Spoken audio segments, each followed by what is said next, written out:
नमस्कार दोस्तों, मेरे YouTube चैनल रियल मैथ में आपका स्वागत है। दोस्तों, हम द्विघात समीकरण की बात कर रहे थे और आज बात करेंगे दोस्तों हम मूल क्या होते हैं। दोस्तों, हमने पिछली बार पढ़े थे श्रीधराचार्य विधि, जिसमें a x square plus b x plus c बराबर 0 के हमने हल ज्ञात किए थे श्रीधराचार्य विधि से। उसका फॉर्मूला था दोस्तों x बराबर b plus minus b plus minus b square minus 4ac बटे 2a। दोस्तों, ये हमारा सीधाचार्य का फॉर्मूला था।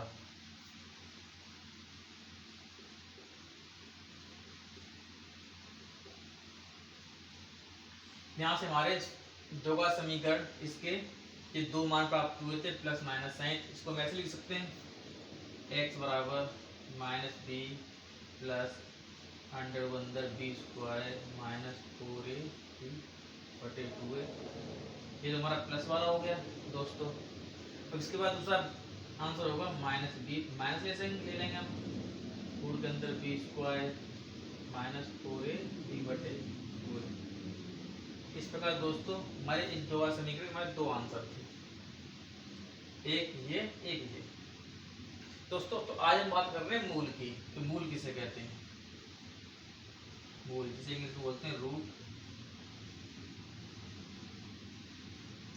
दोस्तों, मूल किसे कहते हैं? किसी द्विघात समीकरण के जो हल होते हैं, यानी जो x के मान होते हैं, चर राशि होती है, इसमें u चर राशि हो रही है, उसके जो मान होते हैं वही दोस्तों हमारे मूल होते हैं। यानी द्विघात समीकरण a square plus b x plus c बराबर 0 के जो दो मूल होंगे वो ये होंगे, पहला ये दूसरा ये। यानी द्विघात समीकरण के हल जो निकल के आते हैं वही दोस्तों हमारे मूल होते हैं। उनको मूल कह रहे हैं या हल कह रहे हैं। द्विघात समीकरण के जो हल करके आंसर आते हैं वो हमारे मूल ही होते हैं, जिन्हें दोस्तों रूट बोलते हैं। दोस्तों, अगर हमसे कोई कहे कि द्विघात समीकरण के मूल ज्ञात कीजिए, मतलब क्वेश्चन दे दे कि द्विघात समीकरण हमारा 3x square minus 2x plus 7 बराबर 0। अब हमसे बोले इस समीकरण के मूल ज्ञात कीजिए, चाहे हमसे ये बोले इस समीकरण को हल कीजिए, इन दोनों का मतलब एक ही है।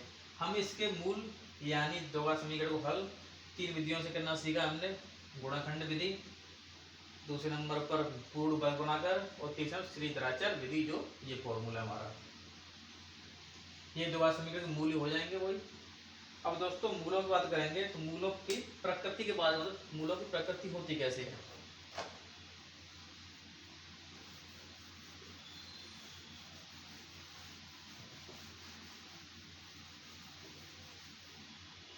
मूलों की प्रकृति,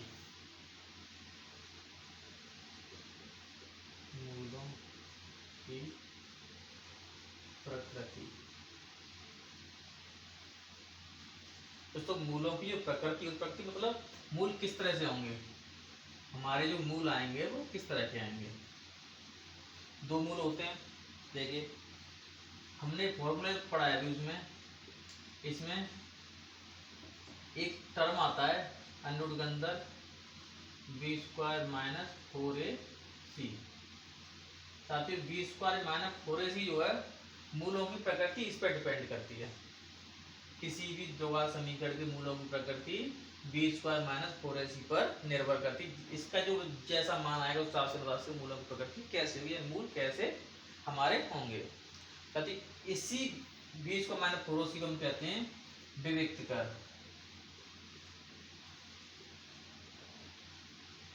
विविक्त इसमें डी से डिनोट करते हैं। इन विविक्त क्या होता है दोस्तों, बी स्क्वायर माइनस 4ac की विविक्त कर होता है। तो हम पहले विविक्त कर निकाल सकें, विविक्त कैसे निकाले जाते हैं। विविक्त कर जैसे हमने एक एग्जाम्पल लिया था, क्वेश्चन लिया था समीकरण था हमारा दोबारा समीकरण 3x² - 2x + 7 बराबर 0। इसका विविक्तर ज्ञात कीजिए, यानी d कितना होगा। तो इसमें सिंपल है दोस्तों, जिस तरह हमने दोबारा समीकरण हल निकाले थे श्रीधराचार्य विधि से, इसी तरह से हम तुलना कर लेंगे यहाँ की। यहाँ पर a बराबर क्या है 3 है, a बराबर 3, इसे तुलना करेंगे ax² + bx + c बराबर 0। इसे तुलना करने पर दोस्तों तो a बराबर 3, b बराबर 2 आएगा, लेकिन माइनस के साथ 2 आएगा। उसके बाद c बराबर हमारा 7 होगा। अब हमको विविक्तर निकालना है d, यानी विविक्तर d।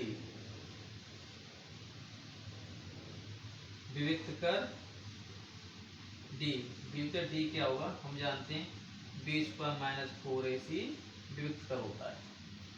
मूलों की प्रकृति इस पर डिपेंड करती है, लेकिन कैसे डिपेंड करती है धीरे बात करेंगे। पहले विविक्तर करना धीरे सीखें कैसे निकालते हैं।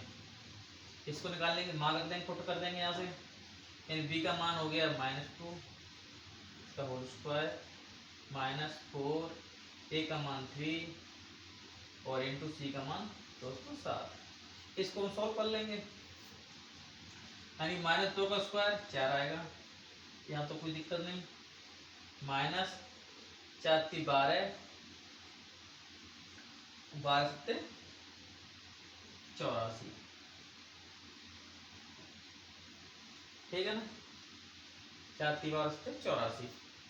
इसका आंसर साथ ही आएगा 4 - 84, फिर 4 घट जाएगा इसमें से, माइनस के रह जाएंगे 80। तो डी का मान क्या है हमारा -80।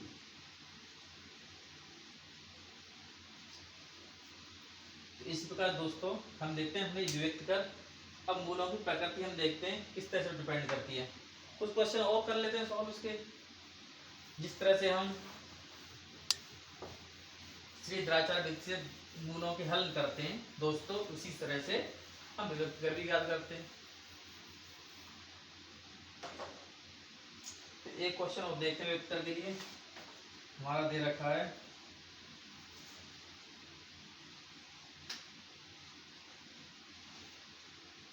3x² + 2x - 1 बराबर 0। इसका विविक्तर याद करना साथियों। यहाँ पर हम किस तरह करेंगे प्रॉपर रूप से, इस समीकरण,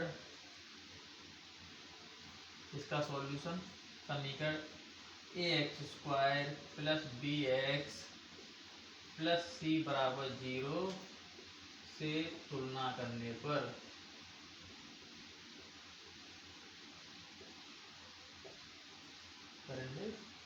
तुलना करेंगे साथियों। a के x² पास a होगा, a बराबर 3 निकल के आएगा, b बराबर हमारा 2 आएगा, और दोस्तों c बराबर होगा 1, यानी माइनस के साथ 1, ठीक है ना। अब विविक्तर निकालना हमको, हम यहाँ से श्रीधराचार्य विधि से इसका सॉल्यूशन भी कर सकते हैं, लेकिन हमके विविक्तर पूछना है तो विविक्तर निकालेंगे। विविक्तर डी से डिनोट करते हैं इसको, डी बराबर क्या होता है दोस्तों, b² - 4ac, यहाँ वैल्यू पुट कर देंगे, पुट द वैल्यू पुट करेंगे दोस्तों हम यहाँ पर। तो d बराबर, b की जगह दोस्तों क्या है 2, यानी 2 का स्क्वायर, -4 अपनी जगह, माइनस अपनी जगह, a की वैल्यू 3 और दोस्तों c की वैल्यू -1। तो सॉल्व करेंगे हम, 2 का स्क्वायर 4, माइनस माइनस प्लस हो जाएगा, मल्टीप्लाई करेंगे तो प्लस 4 × 12 यानी 16। तो दोस्तों जब देख पा रहे हैं हमने विविक्तर ज्ञात किया। अब मूलों की प्रकृति की बात करेंगे। मूलों की प्रकृति दोस्तों विविक्तर के ऊपर डिपेंड करती है, यानी विविक्तर का जैसा मान होगा वैसे उसके हमारे मूल निकल के आएंगे।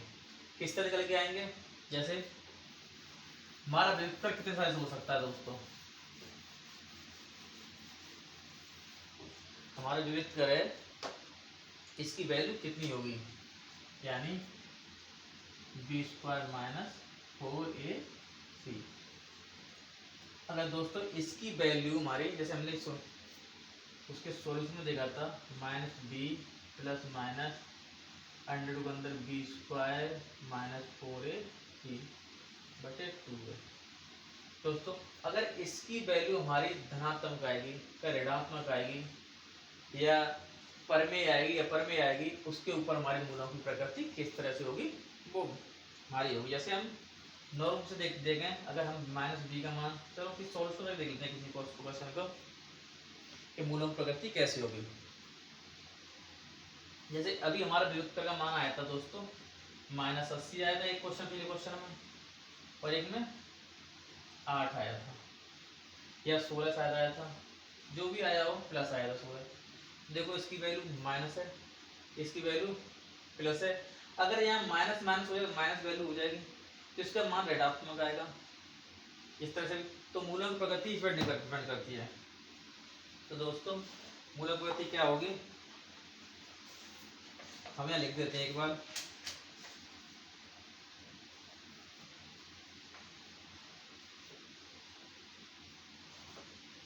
जैसा देखते हैं हम इस तरह मान लिखेंगे इसका बी स्क्वायर माइनस 4ac,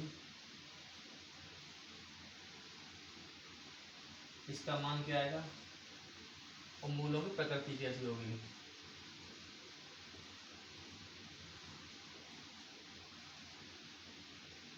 मूलों की प्रकृति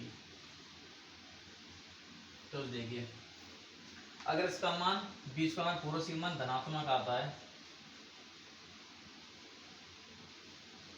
धनात्मक आता है और पूर्ण वर्ग आता है, पूर्ण वर्ग, तो मूल कैसे होंगे, वास्तव होंगे, वास्तविक रियल होंगे, वास्तविक, परमेय होंगे, असमान होंगे, परमेय और असमान होंगे।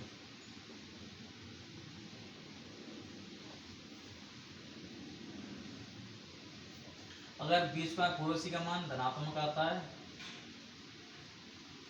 धनात्मक, लेकिन पूर्ण वर्ग नहीं आता, पूर्ण वर्ग नहीं हो,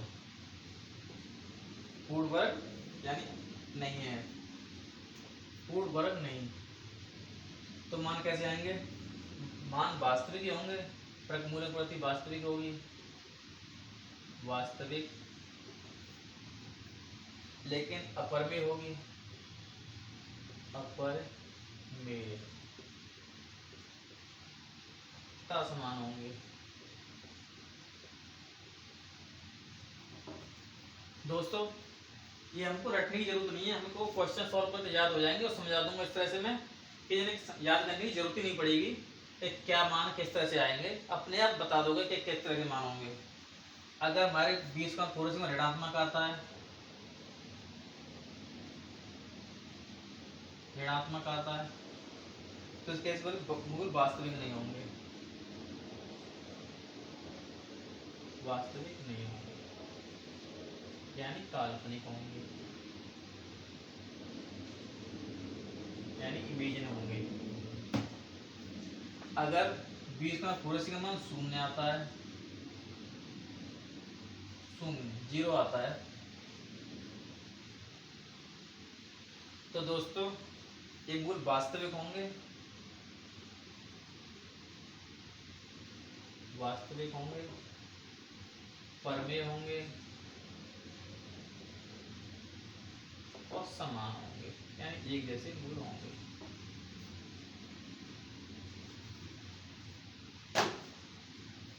दोस्तों ये नोट कर लीजिएगा, पर इनको रटने की जरूरत नहीं है, अभी हम क्वेश्चन में अप्लाई करेंगे इसको, हमको सभी नॉर्मल रूप से याद हो जाएंगे जे, पर इनको याद की जरूरत भी नहीं पड़ेगा, लेकिन शुरुआत में हमको ये नोट कर रखने पड़ेंगे जिससे हम आगे हम देख सकें बार बार। ठीक है दोस्तों, अब हम देखते हैं क्वेश्चन करके कि मूलों की प्रकृति कैसी होगी।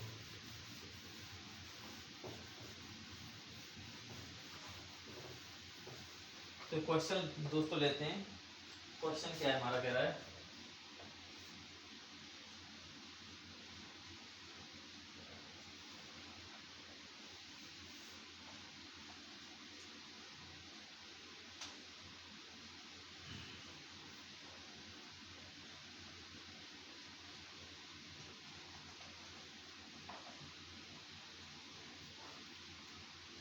8x²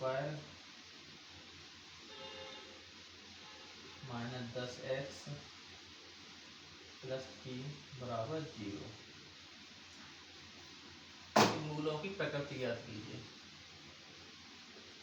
मूलों की प्रकृति क्या होगी? क्या दोस्तों, क्वेश्चन में ये भी कह सकता है कि दोगा समीकरण, कोई दोगा समीकरण देगा और कहेगा मूलों के लक्षण ज्ञात कीजिए। कैसे मूलों के लक्षण क्या होंगे, या प्रकृति में कैसे होंगे, या क्या से मूलों किस तरह के मूल होंगे। तो हम यहाँ तुलना करेंगे, पहले वृत्त का निकालना पड़ेगा हमको सबसे पहले। यहाँ ए बराबर क्या होगा 8, बी बराबर -10 और सी बराबर दोस्तों 3। ठीक है, अब यहाँ पर डी निकालेंगे पहले विभक्त का। डी बराबर क्या होता है b² माइनस 4ac। यहाँ वैल्यू पुट कर देंगे, b माइनस 10 का स्क्वायर माइनस 4 मतलब a मतलब 8 हो गया, c मतलब 3।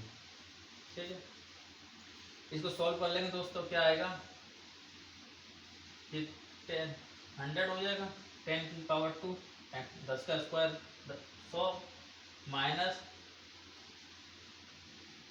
8 चौक 32, 32 तिया 3 चौक 12, 3 दूनी 6, 96 होगा, 3 होगा 9। सॉल्व करेंगे इसको तो डी बराबर हमारा दोस्तों क्या आ जाएगा 4। अब दोस्तों हमने 4 कंडीशन रखी थी कि मूल धनात्मक होंगे और पूर्ण वर्ग हो, मूल धनात्मक हो और पूर्ण वर्ग ना हो। साथ ही ये कैसे मान है हमारे धनात्मक है, इसकी वैल्यू कैसी है धनात्मक और पूर्ण वर्ग भी है, फिर 2 का स्क्वायर है, ये 2 का स्क्वायर तो पूर्ण वर्ग भी है, पूर्ण वर्ग भी है। तुम्हारी पहली कंडीशन ही इस पर लागू हो जाएगी। पहली कंडीशन क्या थी, इसके मान कैसे होंगे, तो हम पहली कंडीशन में क्या थी कि मूलों की प्रकृति कैसी होगी, मूलों की प्रकृति, मूलों की प्रकृति किस तरह की होगी, मूल वास्तविक होंगे, वास्तविक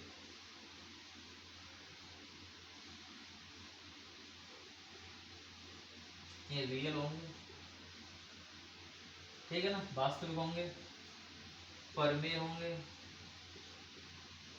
परमेय होंगे और असमान होंगे, असमान होंगे। हमारी पहली कंडीशन थी अगर इसका मान धनात्मक होता लेकिन पूर्ण वर्ग मान लो 3 होता, सपोज करो दोस्तों 3 मान आता डी का, अगर डी का मान हमारा 3 आता,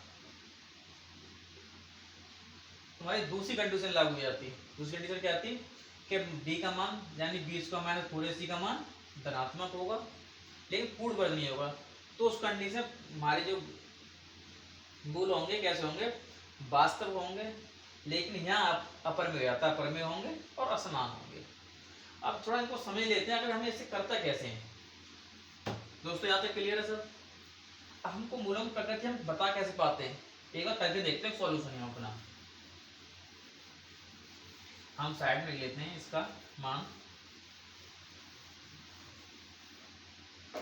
तो हमारे डी का मान क्या आया था 4 आया था। अब हम इसके मूल निकाल के देखते हैं कि आखिर हमारा जो हमने मूलों की प्रकृति निकाली वास्तव में इसी तरह के निकलेंगे। हमारे मूल कैसे निकालते हैं, सीधे द्राचार से x बराबर -b plus minus b² minus 4ac। हमारा क्वेश्चन वही सॉल्व हो गया, लेकिन हम इसको समझना चाह रहे हैं आखिर ये होता कैसे। देखिए 2a। अब दोस्तों देखो हमने क्या कहा था कि हमारा मान इस पर डिपेंड कर, बीस का मान 4c किस तरह का होगा। देखिए अब b का मान रखते हैं -10 मान 10, माइनस माइनस प्लस हो जाएगा, +10 प्लस माइनस प्लस माइनस आ गया। अब बी स्क्वायर माना 4ac का मान d है, ये d का मान हमारा 4 है, और नीचे 2 मतलब a मतलब 8 हो गया। तो दोस्तों भी हम सॉल्व कर रहे हैं इसको धीरे धीरे। देखो यानी 10 प्लस माइनस अंडर के अंदर हमारा 4 ऐसे लिखाएंगे, बाहर नहीं निकालेंगे, और ये हमारा कितना हो गया 16। अब जैसा इसके दो मान कैसे निकलेंगे, दो मान इसके निकलेंगे, एक तो प्लस ले लेंगे एक माइनस ले लेंगे, यानी x के दो मान क्या हो गए, एक 10 प्लस √4 बटे 16, और दूसरा होगा 10 माइनस √4 बटे 16। अब देखो साथियों हमारे जो मान डिपेंड करता है मूल प्रवृत्ति डी यही तो चार निकल गया तुम्हारा, इस पर डिपेंड करता है। अगर ये पूर्ण वर्ग नहीं होता तो ये वैल्यू अंडर रूट से बाहर नहीं निकलती, जब अंडर रूट से बाहर नहीं निकलेगी तो अंडर रूट के अंदर वाली राशि मान लो 3 आता डी का मान, तो इसका वर्गमूल नहीं निकाल सकते हम। जब वर्गमूल नहीं निकाल पाएंगे किसी का तो वो राशि अपरिमेय कहलाएगी। जब ये पूर्ण वर्ग होगी, ये पूर्ण वर्ग है तो ये बाहर, ये अंडर रूट से बाहर निकल जाएगी। अंडर रूट से बाहर निकालने क्या मान आएगा, 10 प्लस इसका मान 2 गया बटे 16, और दूसरे ये 10 माइनस 2 बटे 16, यानी दो मान हमारे क्या है दोस्तों आए, यहाँ से वैल्यू जो निकाली ये 12 बटे 16, और दोस्तों ये 8 बटे 16। इन्हें हमें और सॉल्व कर लें तो x के मान दोस्तों क्या है 16 है, 4 4 3 12 4, तो 3 बटे 4 और 8 दूनी 16, यानी 1 बटे 2 दो मान है। अब सर दो मान हमने क्या निकाले थे, किसके मूल, हमने प्रकृति जो निकाली थी कि मूल इसके वास्तविक होंगे, ये वास्तविक संख्या है। वास्तविक संख्या कैसे कहते हैं, जो अंडर रूट के अंदर होती हैं, यानी माइनस में संख्या आए, माइनस में अंडर रूट के अंदर मतलब 3 आए, तो इसका तो वर्गमूल निकल ही सकता है कुछ हद तक पॉइंट दशमलव में, पॉइंट में, लेकिन इसका नहीं निकल सकता। तो ये राशि कहते हैं काल्पनिक, ये कहती है काल्पनिक या इमेजिनरी, काल्पनिक या इमेजिनरी, ठीक है ना। और ये राशि है वास्तविक, तो हमने क्या आंसर निकाले थे कि इस समीकरण के मूल होंगे वास्तविक होंगे, वास्तविक है, परमेय है, परमेय रूप में, ये अपरमेय कहलाती है संख्या, जैसा कि अंडर रूट के अंदर कहलाती है अपरमेय, अपरमेय। अंडर रूट जब हम पूर्ण वर्ग नहीं होगा तो अपरमेय हो जाएगा, ये परमेय है और असमान है, अलग अलग है दोनों वैल्यू, ये 3 बटे 4 है, 1 बटे 2 है। तो साथियों हम देख सकते हैं हमने जो मूलों की प्रकृति सीखी थी से हमारी अप्लाई लागू हुई, सही हमारा आंसर निकल के आ रहा है। अगर दोस्तों यहीं पर हम सारी कंडीशन यही सीख लेते हैं एक में, अगर बाई चांस देखिए अगर b का मान माइनस पूर्ण वर्ग होगा प्लस 3 होता, 3 होता मान लो यहाँ पर, ठीक है ना। अब ये 3 कर लिया तो हम देखो 10 प्लस माइनस √3 बटे 16। अब साथ ही इसका मान निकाल के देखो क्या निकल के आते हैं, दो 10 प्लस एक प्लस ले लिया √3 बटे 16, दूसरा 10 प्लस सॉरी माइनस एक बार माइनस लाएंगे √3 बटे 16।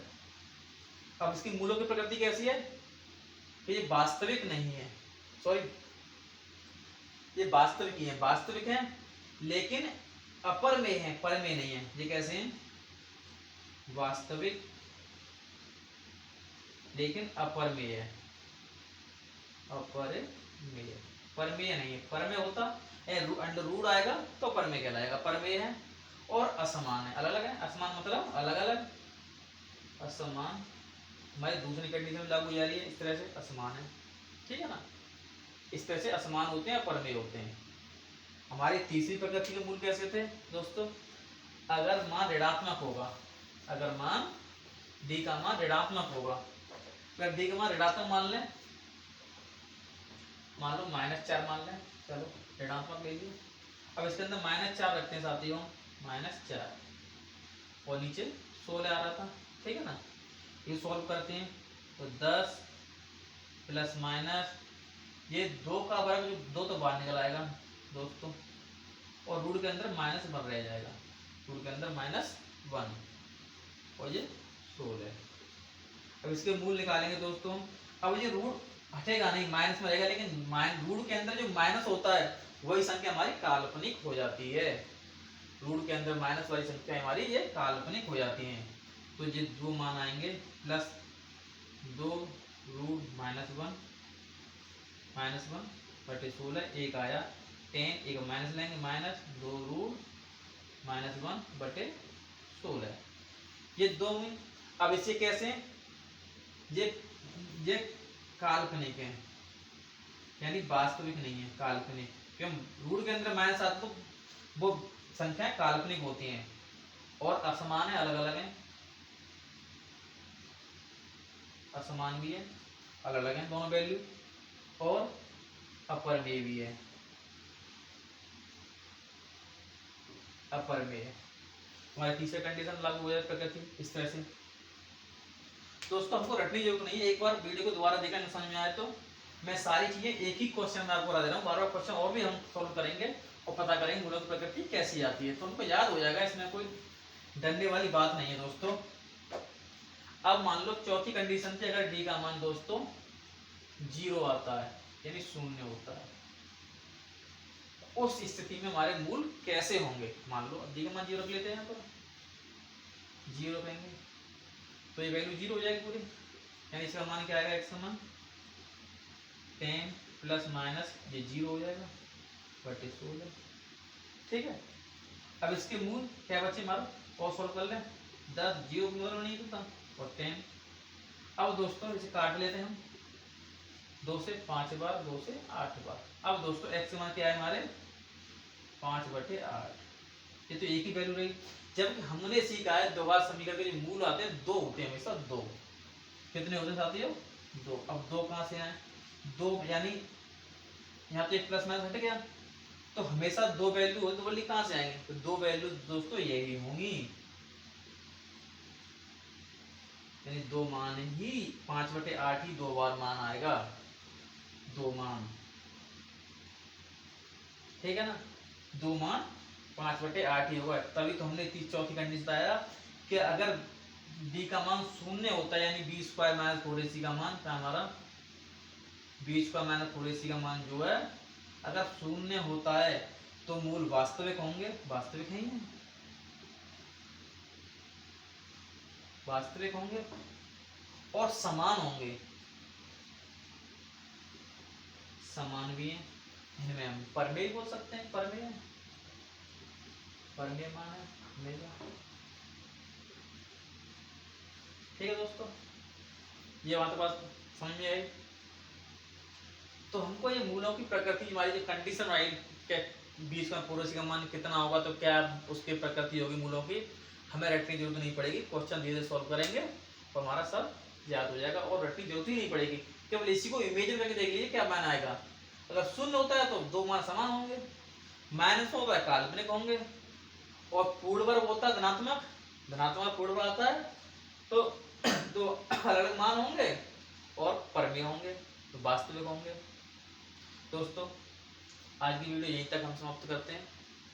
उम्मीद करता हूँ मेरी वीडियो आपको अच्छी लगी हो, अगर मेरी वीडियो अच्छी लगी तो चैनल को सब्सक्राइब करें और लाइक कमेंट करना ना भूलें। धन्यवाद साथियों।